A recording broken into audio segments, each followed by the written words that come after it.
Allora, dobbiamo dedicare anche un qualche minuto perché il tempo vola all'aspetto, poi vedremo anche cosa ne pensate del semestre europeo di Renzi, perché si collega anche a questo. Adesso si aprono i saldi, se ne è parlato, poi lei ha fatto anche una dichiarazione che era comparsa anche ieri sui giornali, eccetera.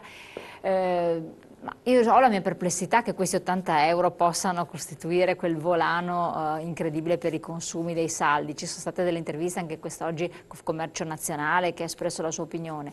Però 80 euro non sono effettivamente niente, calcolando tutti gli esborsi che ci devono essere. Come la vedete voi e soprattutto che cosa si può fare, insomma? Noi ci troviamo da un anno all'altro a ragionare rispetto al momento storico dei inizio saldi e c'è un aspetto che non è cambiato rispetto all'anno scorso, la disponibilità di spesa da parte delle famiglie, da parte delle Anziché persone. di fatto per Questi 80 euro che noi pensiamo siano utili per fare molte cose, ma non sono sufficienti per arrivare ai saldi, quindi sono già stati spesi in altre scelte da parte di ognuno. volatilizzati, Ecco, credo. nei saldi già sappiamo che in questi ultimi 2 o 3 mesi, da Natale in poi, c'è stata una battaglia con le fantasie più ampie da parte di tutte le imprese per cercare di accaparrare qualche vendita perché c'è l'esigenza assoluta che esiste già da qualche anno, ma quest'anno è l'anno peggiore, di riuscire a non mantenere l'intero stock in casa perché servono soldi liquidi per pagare fornitori, dipendenti, affitti, spese di azienda e quindi ognuno, qualcuno magari anche al limite tra essere in regola e essere magari passibile di denuncia, ha fatto di tutto per cercare di salvaguardare la propria impresa e da questo punto di vista non può essere considerata una situazione fuori luogo perché questo è il dato economico. Dall'altra parte domani si parte con i saldi e in questi saldi noi ci auguriamo che ci sia più soddisfazione possibile rispetto all'anno scorso perché magari qualcuno è riuscito a risparmiare 2 lire sapendo che ha già rinunciato l'anno scorso al capo ma adesso serve, perché non è che si può stare 7 anni senza più comprare nulla. E sapevamo che tutti gli armadi erano pieni, sapevamo che molte famiglie hanno risparmiato anche per uno stile di vita diverso rispetto a quello di oggi e quindi siamo ottimisti, ma ottimisti con il buon senso che nulla è cambiato per quanto riguarda le risorse nelle tasche degli italiani. Infatti, Ecco, speriamo nei turisti. Sperate nei turisti. C'è però un segno negativo, un meno 0 e qualcosa per 0,7%, 0,72% anzi, di calo nei consumi. Sì, Almeno sì, questi. c'è in questo primo periodo, però sull'aspetto dei saldi noi siamo curiosi, perché il tempo in cui avvengono, avvengono questi saldi è a ridosso delle vacanze. Allora, se qualcuno vuole spendere dei soldi per acquistare qualche cosa, lo fa per andare in vacanza con quel capo in più, con quell'accessorio in più. Se questo sarà un segnale positivo e già domani pomeriggio noi avremo i primi dati, allora vorrà dire che è un buon segnale anche per la stagione turistica estiva. Se sarà negativo rispetto all'anno precedente, lì avremo un po' di preoccupazione anche per la stagione estiva prossima, perché l'italiano ha questa correlazione. L'anno scorso, infatti, i saldi estivi sono diminuiti rispetto ai saldi estivi dell'anno precedente e c'è stato il crollo del turismo italiano. Ecco, se quest'anno recuperiamo già sui saldi, allora avremo buone notizie anche per gli operatori turistici di questa Per il regione. momento, che segnali avete dal turismo? Buoni. Teniamo conto che siamo Regione Veneto, quindi non siamo messi Buoni, però sempre condizionati e rapportati al tempo e alla stagione. Quest'anno le Pentecoste sono venute tardi, diverse dall'anno scorso, hanno diverse dato cosa vuol dire? diciamo, in un tempo successivo rispetto a quello dell'anno scorso. I risultati si sono cominciati a vedere, c'è un po' di positività in più, straniera. Straniera. Gli italiani, ecco, è un test questo dei saldi, noi lo interpretiamo così. Naturalmente l'operatore che apre la sala cinesca per vendere i saldi avrà altre funzioni obiettivo, ma come sistema di Confcommercio noi speriamo che vada benino, almeno un po' meglio dell'anno scorso, perché questo sarebbe miele, diciamo, serenità per gli operatori turistici per i prossimi mesi, perché il turismo è una risorsa importantissima, soprattutto per una regione come il Veneto che è la prima d'Italia. Infatti, e lei come la vede?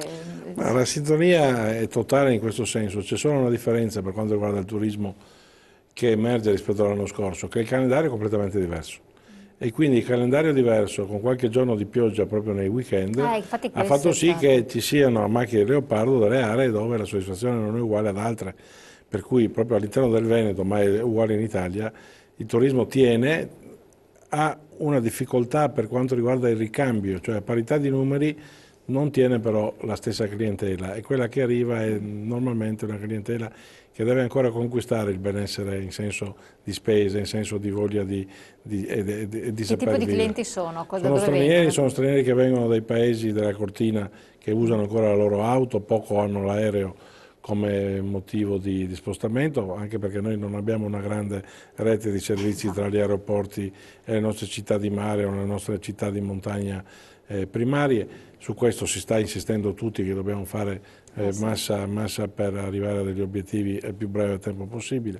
Dall'altra parte c'è l'aspetto che tutti quelli che possono un po', magari anche un po' per la prima volta con la loro auto, vengono dalla Cechia piuttosto che dalla Polonia, dall'Ungheria, dalla Romania, piuttosto che dalla parte dell'Austria, della Germania più vicina a noi, e comunque non sono i clienti italiani, nonostante ci sia, per quanto riguarda il mercato di lingua tedesca più vicino all'Italia, Austria e Germania, già uno status superiore rispetto agli altri che vengono a trovarci.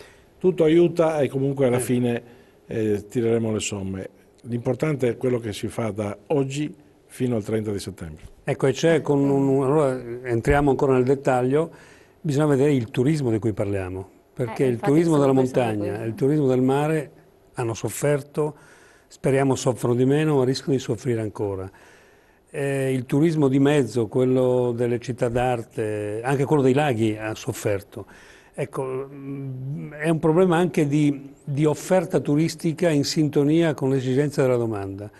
Chi fa leva sulla gastronomia, chi fa leva sull'esperienza del turista, allora qualche risultato ce l'ha. Chi invece non ha ancora fatto questo processo di cambiamento, e le risorse europee servirebbero anche ad accelerare questo processo, ecco, quelli rischiano di soffrire anche questa prossima estate. Ma voi partecipate e cercate anche dei bandi, dei progetti che possano Assolutamente, in qualche modo... noi proprio abbiamo messo in piedi in queste ultime settimane un servizio che si chiama fundraising, che vuol dire la caccia del denaro pubblico sostanzialmente, per il quale ci vuole quello che si diceva fuori onda, ci vuole una conoscenza della burocrazia, una tecnicalità, perché i linguaggi non sono quelli abituali dell'impresa, sono linguaggi burocratici, e allora in questo modo noi abbiamo un centro di competenze che aiuterà l'impresa a raccogliere tutte le opportunità che ci sono. Quindi e magari politicamente cercheremo anche di forzarle queste opportunità e di rivolgere al nostro settore, come diceva prima Massimo Zanon. Quindi far capo a Confcommercio per vedere dove possono essere le opportunità, voi vi state attrezzando. Alle 7 ASCOM, alle più di 7, insomma, alle 7 province di Confcommercio. Una battuta, ma insomma, cosa ne pensa delle camere di commercio, quello che stanno subendo? Credo sia inevitabile che rispetto allo status quo ci si debba mettere mano. La soluzione migliore, onestamente, soprattutto se pensiamo che ci sono camere virtuose e camere un po' molto nell'occhio del ciclone, non si deve fare di ogni erba un fascio, la soluzione finale non so quale sarà.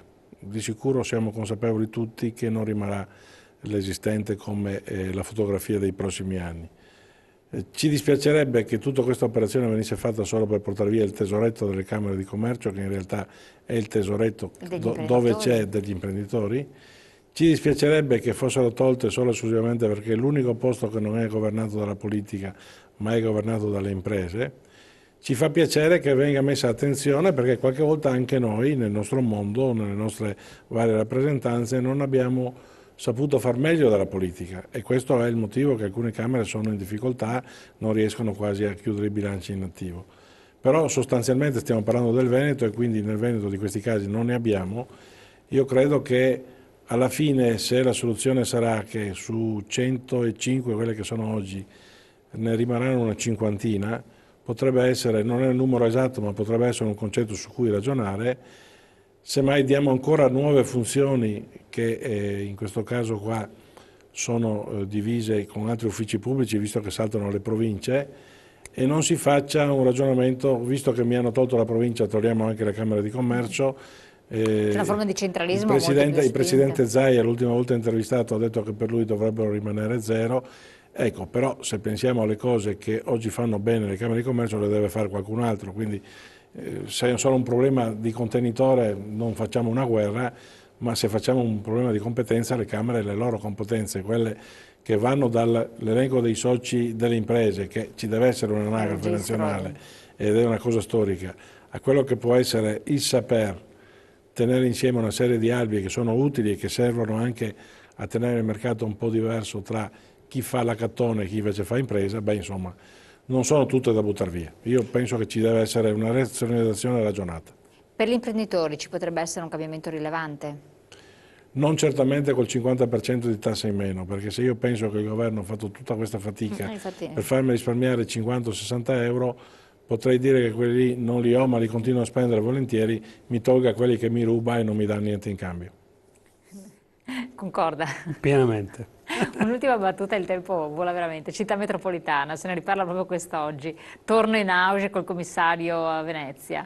Beh, ma è un'opportunità, è qualcosa di fattibile, sì. È un costo, perché poi anche quello discorso del costo è una duplicazione del reale, ha senso, in un contesto sempre europeo, perché adesso vediamo anche questo.